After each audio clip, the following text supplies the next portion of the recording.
अब बात करेंगे महाराष्ट्र विधानसभा चुनाव में अब सिर्फ 2 दिन का समय बचा है। राज्य में चुनाव प्रचार का आज आखिरी दिन है। शाम तक सभी जगहों पर चुनावी अभियान का शोर थम जाएगा। महाराष्ट्र में सत्तारूढ़ महायुति और विपक्षी गठबंधन महाविकास आघाड़ी के नेता एक दूसरे पर आरोप प्रत्यारोप लगा रहे हैं। महाराष्ट्र में सभी 288 विधानसभा सीटों के लिए मतदान 20 नवंबर को होंगे, जबकि 23 नवंबर को मतगणना होगी। महाराष्ट्र में जारी सियासी घमासान और पार्टियों के चुनावी वादे और दावे पर बीजेपी नेता अशोक चौहान का क्या कुछ कहना है, सुनिए।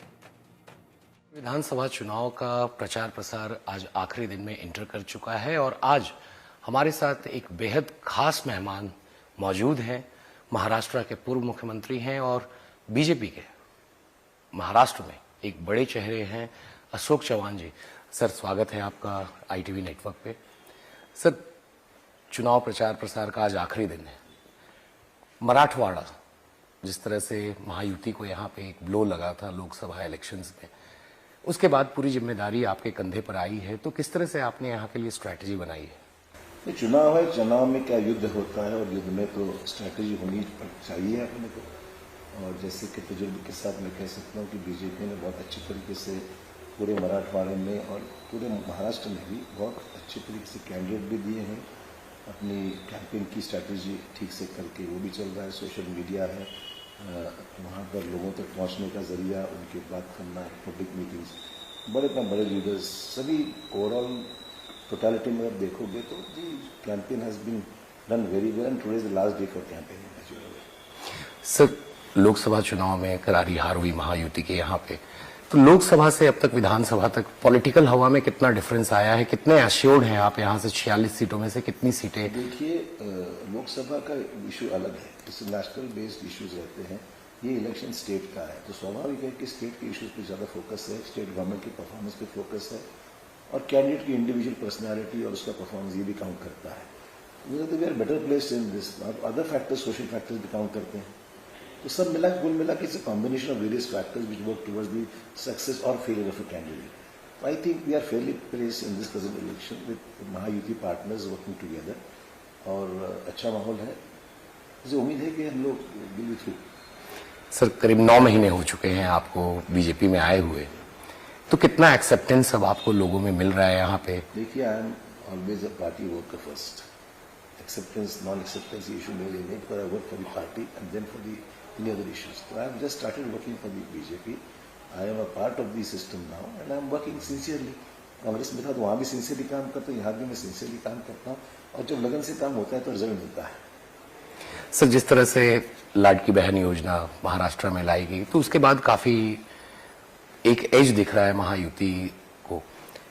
आप पूर्व मुख्यमंत्री रह चुके हैं सर, तो इसका कितना ज्यादा बोझ स्टेट एक्सचेवर में पड़ता है, क्योंकि लगातार सारी महाविकास आघाड़ी भी गारंटीज अनाउंस कर रही है? नीड बेस्ड हो, इंफ्रास्ट्रक्चर है, बाकी चीजें हैं, डेवलपमेंट है, वो तो होता ही रहता है। तो देश की गरीबी, राज्य की गरीबी, गरीब रेखा से ऊपर लाने के लिए प्रयास, लोगों की फाइनेंशियल हालत, क्रॉप कंडीशंस, फार्मर्स के इश्यूज, अब वो इशू पे फोकस सरकार ने किया है और पिछले कई सालों से हो ही रहा है। पास स्पेसिफिक उनको राहत जो मिल रही है, उनको डायरेक्ट पेमेंट पैसे, उनको जैसे लाइट का बिल 0 आ रहा है 7.5 HP तक, there is no light bill, काफ़ी राहत, बड़ी राहत है। महिलाओं को 1500 रुपये महीने को मिल रहे हैं, उसकी बहुत बड़ी फाइनेंशियल हेल्प महिलाओं को मिल रही है। जो प्रशिक्षण के लिए जो बच्चे सिलेक्ट किए गए हैं उनको 6,000, 8,000, 10,000 रुपये मिल रहे हैं महीने को।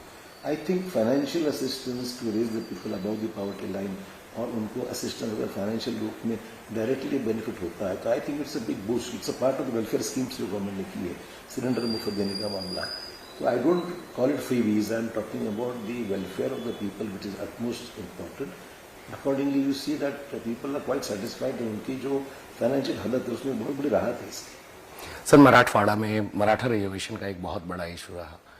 मराठा वर्सेस ओबीसी एक तरह से देखने को मिल रहा है मराठवाड़ा में, तो क्या देखते हैं सर आप इस चुनाव को? रिजर्वेशन एक बहुत बड़ा मुद्दा इधर होगा जिस तरह से। मराठा इश्यू जरूर इम्पोर्टेंट है। मराठा रिजर्वेशन के बारे में जो सच्चाई है, शिंदे सरकार ने जो भी काम किया है पिछले 2-2.5 सालों में, रिजर्वेशन 10% दे दिया है। लोगों को कुल भी सर्टिफिकेट्स जहां डॉक्यूमेंट्स मिले उनको डॉक्यूमेंट्स के जरिए ओबीसी सर्टिफिकेट मिला है। गवर्नमेंट में जॉब्स मिले 10% रिजर्वेशन भी, कहीं पर गवर्नमेंट की जो जॉब्स अनाउंस हुए थे उसमें जॉब्स लोगों को सिलेक्शन करके मेरिट पे उनको जॉब दिया गया है। उनके केसेस कुछ हद तक जो है जो हल्के, मतलब नहीं कहूँगा हल्का नहीं कहूँगा, मैं कहूँगा कि जहाँ पर जो केसेस बिल्कुल नॉन कॉग्निजेबल है, छोटे आंदोलन किया है, कहीं पर उन्होंने एजिटेशन किया है, रास्ता रोका है, ऐसे केसेस विड्रॉ हो रहे हैं। गंभीर स्वरूप के केसेस जो कोर्ट में है, we will see what how can we handle them, because serious cases भी हैं, तो वो भी मामला ठीक चल रहा है। तो I don't think it is Maratha versus OBC, it is why हमने से क्रिएट अ डिवाइड। ओबीसी भी चाहिए, मराठा भी चाहिए, हर वो we are we believe in taking everybody together, सबका साथ सबका विकास, this is the slogan of the BJP government, and I think एक रहोगे तो सेफ रहोगे, यही नारा प्राइम मिनिस्टर ने दिया है। I think we wanted a united country and we want people to come together. जो भी होता है उसमें रास्ता निकाला जा सकता है। इश्यूज आते हैं, हर इलेक्शन में आते हैं, there is at least we move forward with some solution. Sir, आपने अभी बात की, प्रधानमंत्री नरेंद्र मोदी ने स्लोगन दिया है, एक है तो सेफ है। बीजेपी का भी आपने नारा बताया, सबका साथ सबका विकास, मगर वहीं बीजेपी के कुछ बड़े नेता आते हैं महाराष्ट्र में और वो स्लोगन देते हैं बटेंगे तो कटेंगे, तो इन सारी चीजों को कैसे पार्टी की पॉलिसी नहीं है। इलेक्शन में हर जगह अलग अलग सिचुएशन रहती है, किसी ने नारा दिया हो तो कोई पार्टी का नारा तो है नहीं, इसलिए मैं उससे कोई ज्यादा बाहर नहीं करूँगा। It's not official stand of party.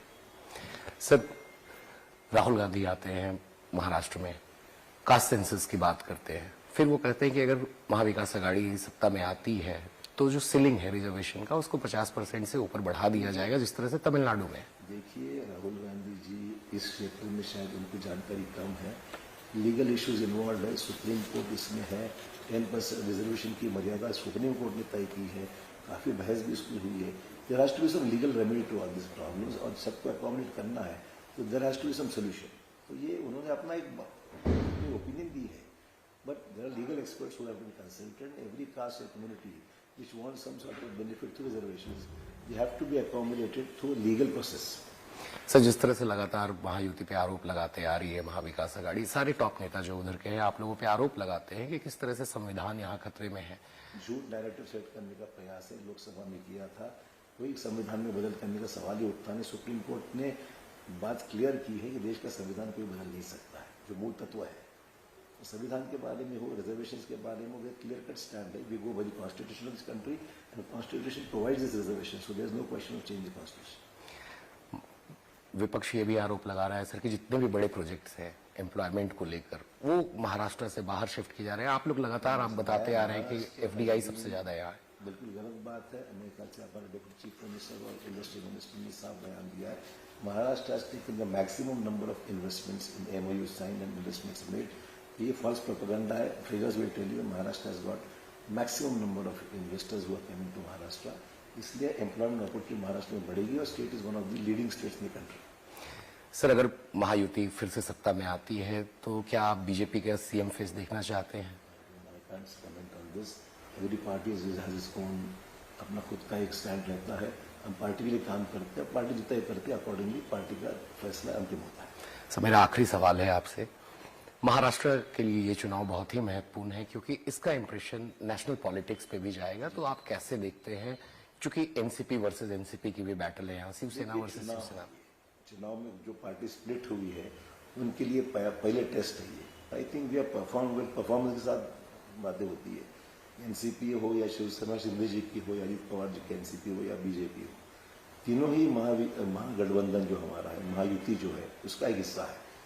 If we have perform well, everybody has perform well. Naturally performance based लोग हमारे साथ में आएंगे, ऐसा मुझे लगता है।